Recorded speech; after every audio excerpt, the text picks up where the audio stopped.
ॐ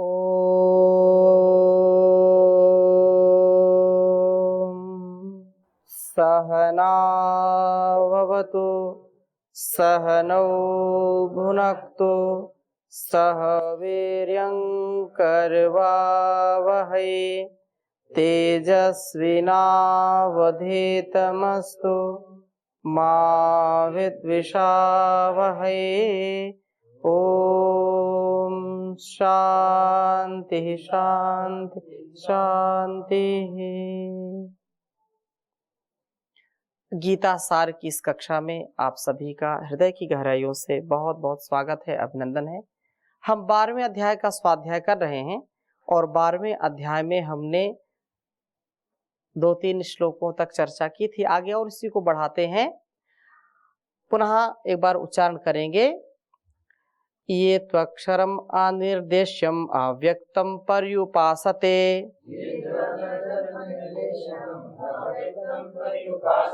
सर्वत्रागमचिन्त्यं च कूटस्थमचलं ध्रुवम्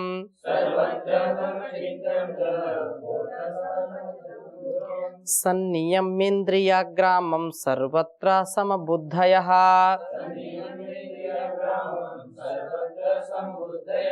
ते प्राप्नुवन्ति मामेव सर्वभूतहिते रताः।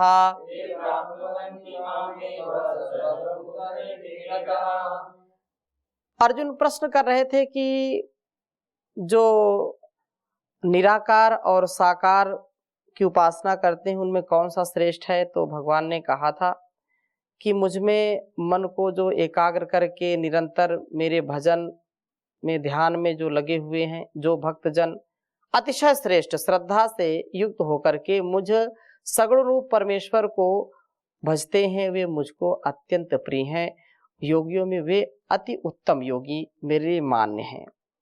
और इसी बात को आगे बढ़ाते हुए कहा कि परंतु जो पुरुष इंद्रियों के समुदाय को भली प्रकार से वश में करके मन बुद्धि से परे सर्वव्यापी अकथनीय, जो सर्वव्यापी सबके मूल में रहने वाला अचिंत्य, जिसको चिंतन में नहीं लाया जा सकता है। अर्थात चिंतन में क्या चीज लाएंगे आप। हम कहते हैं कि आप गाय का दर्शन करो, ये चिंतन कर रहे हैं ना। गाय नाम लेते ही एक हमारे चित्त पर एक चित्र आता है, वो गाय ऐसी है। हम ये कहते हैं कि आप आम का ध्यान करो, आम नाम लेते ही वो आ जाएगा अपने आप, ऐसी व्यवस्था है। आम, अमरूद, पपीता, केला, नींबू, हाथी, घोड़ा।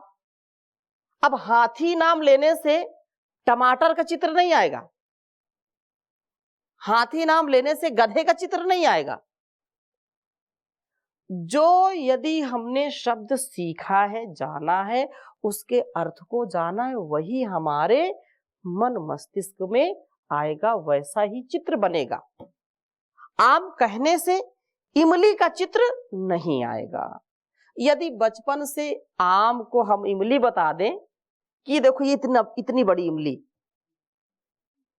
और इमली को कह दे ये आम है, उल्टा हमने पाठ पढ़ाया है तो उल्टी ही खोपड़ी चलेगी ना। नाम लेते ही सारी चीजें अपने आप आने लगती हैं। इसलिए ये कहा कि मन बुद्धि से परे जो सर्वव्यापी है, अचिंत्य है, जिसका चिंतन हम कैसे करेंगे। हम ये जहां संसार के पदार्थ हमने जाना है, देखा है, समझा है, इसलिए हम उसको जान पाएंगे। लेकिन जो अचिंत्य है वो चिंतन नहीं है, उस चिंतन का विषय नहीं है, कैसे उसको जानेंगे। हम ये कह दें किसी का भी नाम ले लीजिए, किसी मित्र का नाम ले लीजिए, वो पता चल जाएगा। ठीक है, परम पूज्य स्वामी जी महाराज, परम पूजाचार्य जी, एक चित्र आ गया सामने, चित्र उपस्थित हो जाता है। लेकिन विचित्र बात यह है कि उस परमात्मा का तो चित्र हमने देखा नहीं, उसको हमने जाना नहीं, कैसे उसका चिंतन करेंगे। वो अचिंत्य है, उसका कोई चित्र नहीं बनेगा। आप ध्यान करेंगे तो एक प्रकाश का अनुभव करेंगे। अब कुछ लोग जो मूर्ति के सामने ध्यान करते हैं, त्राटक करते हैं, तो उनके ध्यान में वही आएगा, परंतु वो जब सघन ध्यान में जाएंगे तो मूर्ति भी उस समय नहीं रहेगी। सघन ध्यान में जाएंगे, समाधि में जाएंगे तो वो भी नहीं रहता। वो आलंबन जो है, वो आलंबन जो साकार, वो आलंबन भी नहीं रहेगा। और एक ऐसी हजारों सूर्यों की जैसा प्रकाश जो आगे हमको बढ़ाता है। तो क्यों? परमात्मा प्रकाशमय है, वो ज्ञानमय है। तो ये कहा कि इन मन और बुद्धि से परे, मन और बुद्धि, मन तो इस संसार में लगा रहता है, परमात्मा, मन जड़ है, चेतन नहीं है, ये अनित्य है। लेकिन जो हमारी आत्मा है वो क्या है? चेतन है, नित्य है। तो चेतन से चेतन का चिंतन किया जाता है, मन और बुद्धि से चिंतन नहीं किया जा सकता, क्योंकि ये भौतिक है। आत्मा और परमात्मा अभौतिक है। क्या है ये? अभौतिक है। इंद्रियों से यहां इस संसार की वस्तुओं को देखा जा सकता है, लेकिन परमात्मा तो इंद्रियों के परे है। ठीक है, इसलिए कहा कि इंद्रिय ग्रामम, इंद्रियों के समुदाय से भी हट जाइए। मन बुद्धि से, अचिंत्य चिंतन मन बुद्धि से होता है तो इससे और हट जाइए, जिसको चिंतन में न लाया जा सके। कूटस्थ है, जो निर्विकार है, अचल है, ध्रुव है, अनिर्देश्य है, जिसको निर्देशित नहीं किया जा सकता, अव्यक्त है, अमूर्त है, अक्षर है, अविनाशी की उपासना करते हैं जो।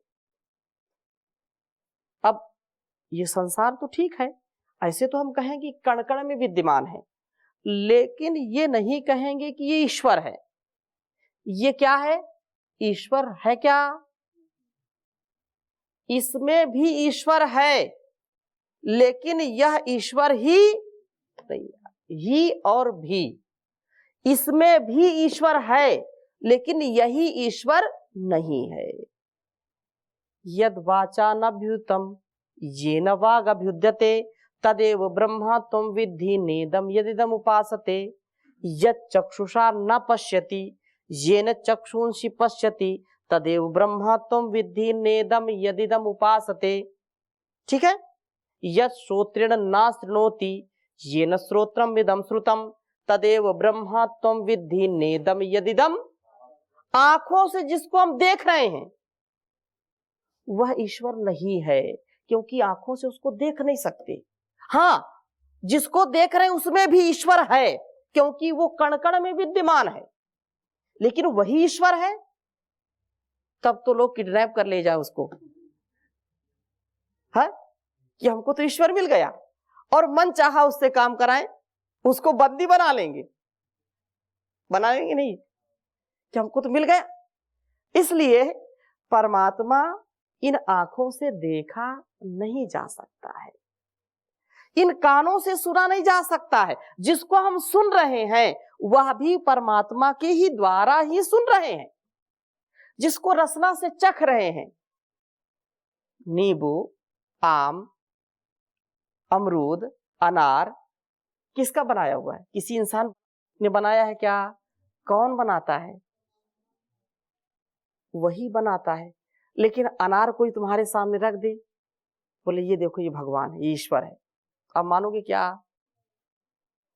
ईश्वर ने बनाया उसको, लेकिन वो उसमें है, लेकिन वही नहीं है। तो रसना देखो कितनी गजब की है। अनार को कभी छीला? कितनी उसमें व्यवस्थित चीजें रहे, बिल्कुल एक एक दाने उसके व्यवस्थित हैं। परत लगी हुई है, परत में भी निशान बने हुए हैं। ऐसे ही संतरा को आप छीलिए, कितने सेट, बिल्कुल सेट हैं। और व्यक्ति को आप बोलो इसको छील करके फिर सेट कर दो, तो उसका माइंड अपसेट हो जाएगा। है? कौन सेट करता है? ईश्वर सेट करता है। कोई मशीन ऐसी नहीं है कि अनार को छील दिया बोले सेट करो इसको। है किसी के माई के लाल में हिम्मत? नहीं है। तो वो करता है परमपिता परमेश्वर करता है, लेकिन वही नहीं है वो। इसलिए कहा कि वह कूटस्थ निर्विकार है, अचल है, ध्रुव है, अनिर्देश्य है। उसको निर्देशित नहीं किया जा सकता कि वो है ईश्वर। ये नहीं कह सकते कि वो है ईश्वर। सूर्य को भी नहीं कह सकते कि वो है ईश्वर, जबकि सूर्य एक बहुत विराट शक्ति वाला है। सूर्य को भी नहीं कहेंगे वो ईश्वर। क्यों? क्योंकि ईश्वर की शक्ति से उसमें प्रकाश है। पृथ्वी को हम ये नहीं कह सकते ये है ईश्वर, ये ईश्वर है नहीं, ईश्वर की शक्ति से इसके अंदर सामर्थ्य है। प्रचुर मात्रा में आपने समझ लिया बात को? Any question, any doubt? ठीक है, तो आगे चलते हैं। उपासना का अर्थ है उपास्य वस्तु को शास्त्रोक्त विधि से बुद्धि का विषय बना करके उसके समीप पहुंच करके तैल धारा के तुल्य समान वृत्तियों के प्रवाह से दीर्घ काल तक उसमें स्थित रहना। कहने का आशय क्या है कि उपासना क्या है? उपासना वो है उपास्य वस्तु को शास्त्रोक्त विधि से, जिसको हम, जैसे हमने कहा कि हाथी वाली हमने कहानी सुनाई ना, तो हाथी की कहानी का मतलब फिर ऐसे तो मनमानी ढंग से लोग बोलेंगे कि परमात्मा क्या, परमात्मा तो टमाटर है, परमात्मा कैसा है, परमात्मा ऐसा है, परमात्मा ऐसा है। मन गढ़ंत लोग बातें बनाएंगे, बनाएंगे नहीं। इसलिए शास्त्रों का ज्ञान होना परम आवश्यक है। आज भारतवर्ष गुरुओं का देश है, ऋषियों का देश है, लेकिन कुछ ऐसे विकृत मानसिकता के लोगों ने समाज को उल्लू बनाया, मूर्ख बनाया, जिससे बहुत सारी समस्याएं खड़ी हुई। और लोगों की श्रद्धा जो सत्य तथ्य को सामने रख करके होनी चाहिए तो वो नहीं हो पाई। जो तर्क की कसौटी में, जो यथार्थ में होना चाहिए ज्ञान, वो नहीं हो पाया, इसलिए भूल भटक गए। इसलिए वेदानुकूल आचरण, आत्मानुकूल आचरण, शास्त्रोक्त ऋषि प्रोक्त जीवन को जीना, वैसी उपासना से युक्त होना, यही उपास्य तक हमको ले जाएगा। उपासक उपासना करेगा, साधना करेगा, तो साधन ये मिला है। इस साधन, शरीर क्या है? साधन। और संसार क्या है? साधन। संसार भी साधन है। इस सारा संसार क्या है? साधन। और हमको कहां पहुंचना है? साध्य तक। हम मूलतः क्या है? साधक। मूलतः क्या है? हम उपासना के लिए जीवन हमको मिला है, हम उपासक हैं, उपास्य तक पहुंचने के लिए। लेकिन इसमें बाधाएं बहुत हैं, बहुत उलझने हैं, ये सत्य तथ्य हमको प्राप्त नहीं हो पाता है। साधना बहुत कठिन काम है। साधना की राह पर चलना कठिन, साधना की राह पर चलना कठिन।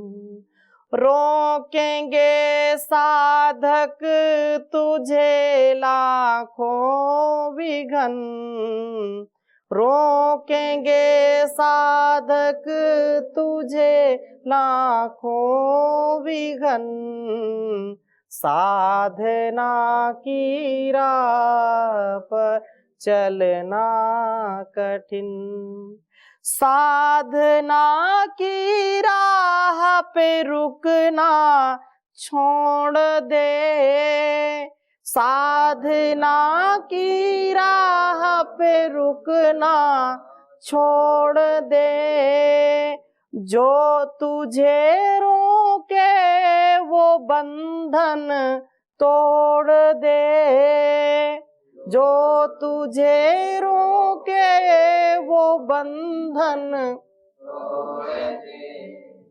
टूटे ना विश्वास, छूटे ना लगन, टूटे ना विश्वास, छूटे ना लगन।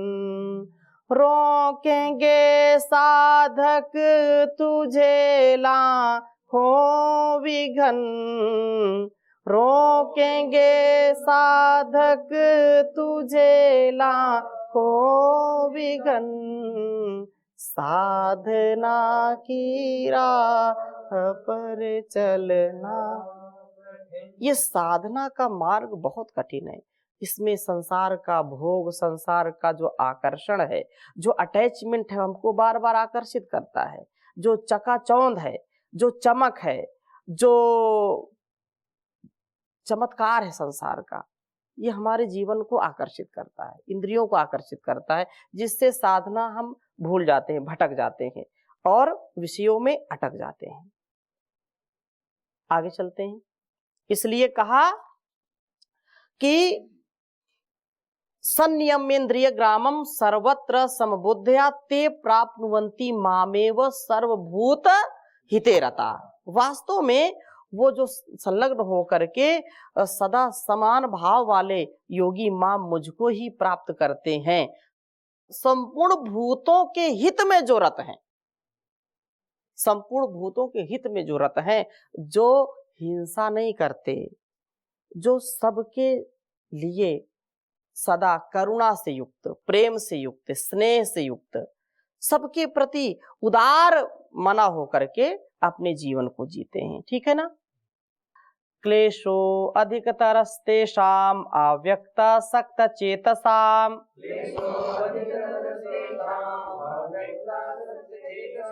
अव्यक्ता ही गतिर्दुःखम देहवद्भिरवाप्यते।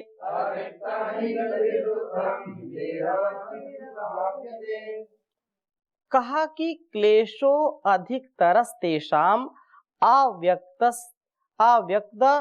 आसक्त चेतसाम अव्यक्ता ही गतिर्दुःखम देहवद्भिरवाप्यते।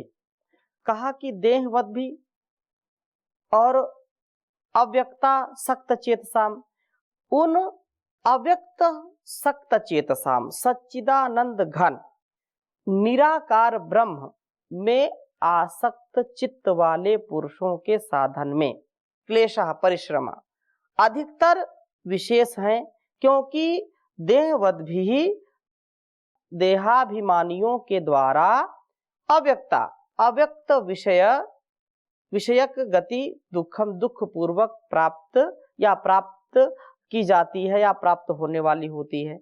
यद्यपि विश्व रूप में व्यक्त ईश्वर के उपासकों का भी मत कर्मकृत्व, मत परमत्व आदि कम क्लेश साध्य नहीं है, फिर भी सच्चिदानंद घन अव्यक्त निराकार ब्रह्म में आसक्त चित्त वालों को, अर्थात उसी की उपासना का आग्रह रखने वालों को अव्यक्त में चित्त लगाने के लिए बहुत ही अधिक क्लेश परिश्रम करना पड़ता है, क्योंकि देहधारी मनुष्यों को, देहाभिमान युक्त पुरुषों को अव्यक्त उपास्य विषयक स्थिर चित्त वृत्ति बहुत ही कष्ट से सिद्ध होती है, क्योंकि व्यक्त के उपासकों को अवलंब मिल जाने के कारण उनमें मन लगाना सरल है। कहने का आशय ये है कि जो निराकार ब्रह्म की उपासना करने वाले हैं उनके लिए बड़ा कष्ट होता है। क्यों?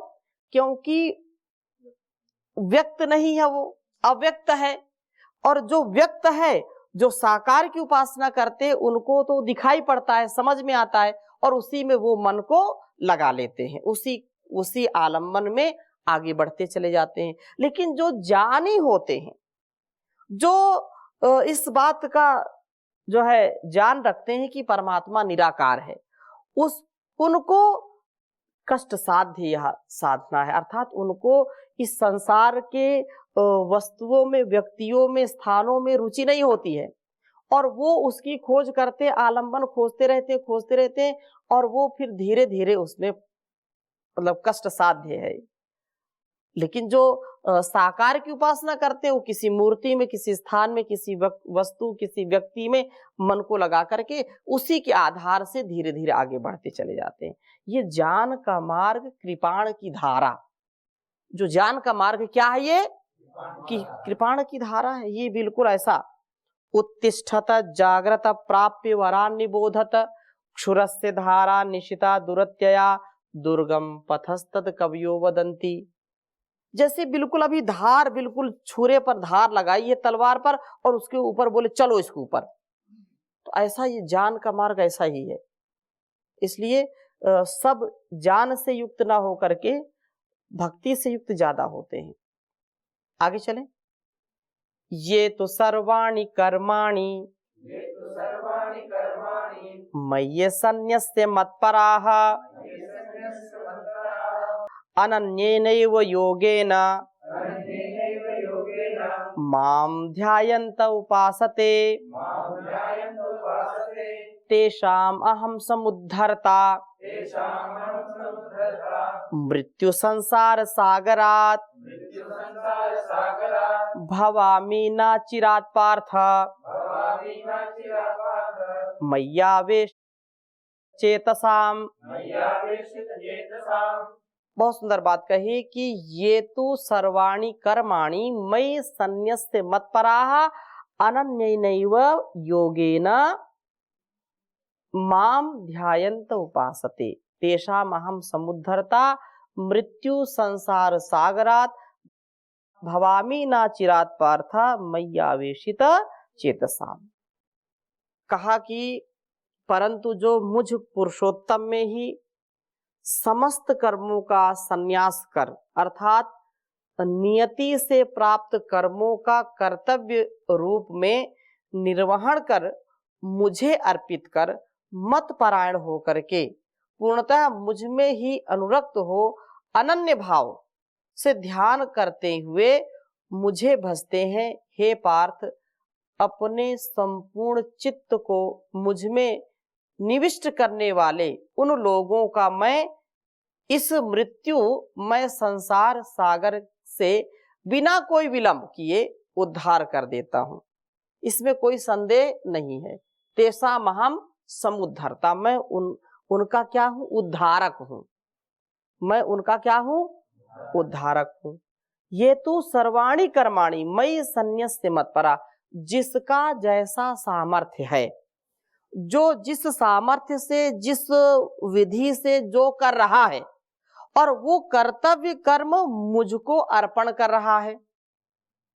अहंकार की भावना नहीं है, जो कुछ है वो सब तेरा है, तेरा तुझको अर्पते, क्या लागत है मेरा, मेरा मुझ में कुछ नहीं, जो कुछ है सब तोर और तुझको तेरा सौंपते, क्या लागत है मोर, है तो मेरा क्या लगता है? कुछ नहीं। ऐसा जो भाव रखते हैं वे तेषाम निसंदेह मेरे पारायण रहने वाले भक्तजन संपूर्ण कर्मों को मुझ में अर्पण करके मुझ परमेश्वर को ही अनन्य अनन्य भाव से, ना अन्य, अनन्य, विकल्प रहित संकल्प, नो ऑप्शन, कोई ऑप्शन नहीं है, ओनली वन, ओनली वन, एक। तो इस प्रकार से जो ऑप्शन ढूंढते हैं वो फिर भटक जाते हैं। उनके लिए ऑप्शन है तो ऑप्शन तो भटकते रहते हैं। और एक ही हाईवे है ये अध्यात्म क्या है? हाईवे है। अध्यात्म इस जीवन का राजमार्ग है। क्या है ये? राजमार्ग है, राष्ट्रीय मार्ग है, ये हाईवे है। अध्यात्म जो डिवाइन लाइफ है, दिव्य जीवन है, स्पिरिचुअलिटी है, स्पिरिचुअलिटी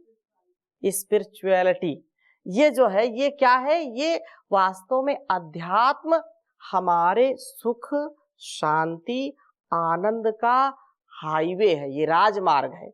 और इसमें जो चलते हैं वो कहां भटकेंगे? बोलो भटकेंगे क्या? जैसे हाईवे लगा हरिद्वार से दिल्ली तक, राजधानी तक जाने का, अब जो हाईवे में जाएगा उसको कहीं पूछने की आवश्यकता नहीं, सीधा पहुंच जाएगा। और जो पगडंडी इधर उधर जाएगा, मन मर्जी इधर उधर गाड़ी कुदाएगा तो पहुंच नहीं पाएगा, भटकेगा, पछताएगा। ठीक है ना? तो ये जीवन क्या है? अपना जीवन जब हम समर्पण में कर देते हैं, ये जीवन तुम्हारा तुम्ही को है अर्पण, लगा दो किनारे इसे मेरे भगवन, तुम्हारे भरोसे है ये जीवन की नैया, लगा दो किनारे मेरे खिवैया, कहीं डूब जाए ना, कहीं डूब जाए ना इसे तुम बचा लो, लगा दो किनारे, इसे मेरे भगवन लगा दो किनारे, इसे मेरे भगवन। ओम शांति शांति शांति।